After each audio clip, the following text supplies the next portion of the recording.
Hello everyone, welcome to Jenit IAS. Last class में भारत के राष्ट्रपति से संबंधित आर्टिकल्स हमने देखे थे। इस क्लास में हम उसे रिवाइज करेंगे।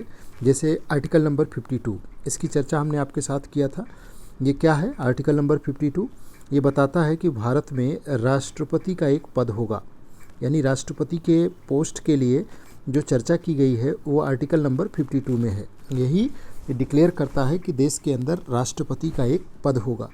और आर्टिकल नंबर जो 53 है ये एक मोस्ट इम्पॉर्टेंट आर्टिकल है राष्ट्रपति से संबंधित, जो ये बताता है कि जो संघ है उसकी संघ की कार्यपालिका शक्ति, जो कार्यपालिका शक्ति है वो राष्ट्रपति में निहित होगी।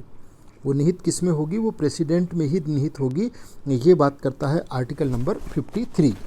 54 क्या कहता है? जो आर्टिकल नंबर 54 है वो ये बताता है कि राष्ट्रपति का पद कैसे भरा जाएगा, उसके लिए व्यवस्था क्या होगी। तो उसके लिए जो बात की गई है संविधान में वो है इलेक्शन। राष्ट्रपति का पद इलेक्शन के जरिए भरा जाएगा, उसकी नियुक्ति नहीं होगी। प्रधानमंत्री की नियुक्ति होती है, प्रधानमंत्री की नियुक्ति राष्ट्रपति के द्वारा होती है। मनोनीत करने की भी एक प्रक्रिया होती है। संसद के अंदर लोकसभा में पहले और राज्यसभा में आज भी सांसदों को मनोनीत किया जाता है। तो ये प्रक्रिया नहीं होगी, उसे इलेक्ट किया जाएगा। पद वंशानुगत नहीं होगा राष्ट्रपति का। यानी कि आर्टिकल नंबर 54 इलेक्शन की बात करता है। और जो आर्टिकल 55 है वो किस तरीके का निर्वाचन होगा, कैसे होगा, उस प्रोसेस के बारे में बताता है, उसकी रीति के बारे में बताता है कि निर्वाचन कैसे होगा। तो निर्वाचन अप्रत्यक्ष होगा, इनडायरेक्ट इलेक्शन होगा, सीधे जनता वोट नहीं करेगी, जनता के प्रतिनिधियों के माध्यम से ये वोट संपन्न होगा।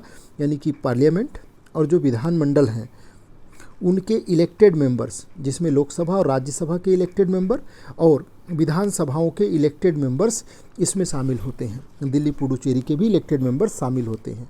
प्रक्रिया क्या होगा? STV system, single transferable vote system के आनुपातिक प्रतिनिधित्व प्रणाली के आधार पर ये जो इलेक्शन है वो कंप्लीट किया जाएगा। आर्टिकल नंबर 56 है जो बताता है कि राष्ट्रपति का जो कार्यकाल होगा वो 5 वर्ष का होगा। ठीक है, 5 ईयर्स का। जिस दिन वो पद धारण करेंगे उस पद धारण की तिथि से 5 वर्ष तक राष्ट्रपति अपने पद पर बने रहेंगे। उसके साथ ही आर्टिकल नंबर अगर हम 57 की बात करें तो जो 57 नंबर आर्टिकल है ये बताता है कि भारत में जो राष्ट्रपति है वो कितनी भी बार 5-5 साल के यानी कितने भी कार्यकाल कर सकता है। पुनर्नियुक्ति उसकी कितनी भी बार हो सकती है। ये कोई बाउंडेशन नहीं लगाया गया है। पुनर्नियुक्ति के बारे में बात की गई है कि वो कितने भी बार राष्ट्रपति बन सकता है। पुनर्नियुक्ति की बात है आर्टिकल नंबर 57 कि राष्ट्रपति पुनर्नियुक्ति के लिए पात्र रहेगा। और जो 58 नंबर में दिया गया है कंडीशन, वो उसकी अहर्ता के बारे में बताता है कि राष्ट्रपति बनने के लिए क्या योग्यता होनी चाहिए, क्या अहर्ताएं होनी चाहिए।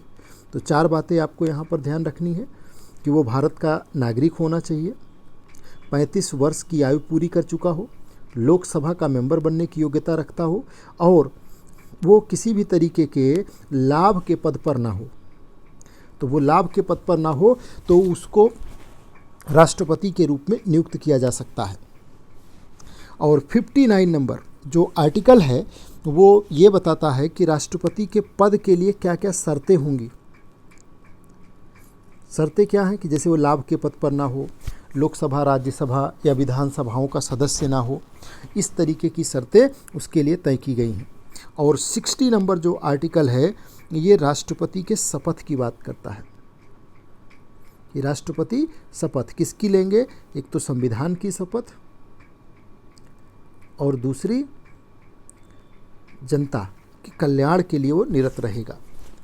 और 61 नंबर जो आर्टिकल है ये राष्ट्रपति को पद से हटाने की प्रक्रिया के बारे में बात करता है, यानी महाभियोग की चर्चा करता है कि राष्ट्रपति को उसके पद से हटाया भी जा सकता है।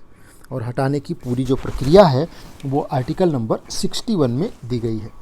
तो ये हमने आपसे चर्चा किया है राष्ट्रपति से रिलेटेड आर्टिकल नंबर 52 से लेकर के 61 तक, यानी 10 आर्टिकल्स की। तो इसको आपको बिल्कुल इस तरीके से याद रखना है। कॉन्फिडेंस को अपने बूस्ट करने के लिए ज़रूरी है कि जो ये इस तरीके के आर्टिकल्स हैं इस पे आपका पूरा कमांड बन जाए।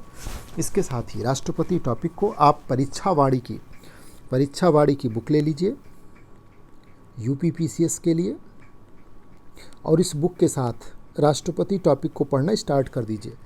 इस बुक को इतनी अच्छी तरीके से और पॉलिटी को इतनी अच्छी तरीके से आपको कंप्लीट कर लेना है कि 100% पॉलिटी से आपका 100% जो भी क्वेश्चंस उसमें रहें, 20 क्वेश्चन, 22 क्वेश्चन, 25 क्वेश्चन, 100% यहाँ पे आपको एक्यूरेसी गेन करना है। जो सब्जेक्ट आप करते चलें उसमें शक्तिशाली बनते चलें, फुल कॉन्फिडेंट बनते चलें, और जब ग्राउंड लेवल पे आप काम करेंगे तो सच में वो अचीवमेंट आपको मिलता हुआ चला जाएगा। 3 सब्जेक्ट ढंग से तैयार कर लीजिए, पॉलिटी और उसके साथ में करंट अफेयर्स और हिस्ट्री। उसके बाद आपको सच में रास्ता दिखाई देने लगेगा कि मंजिल तक कैसे पहुंचना है। मिलते हैं अगली क्लास में। बहुत बहुत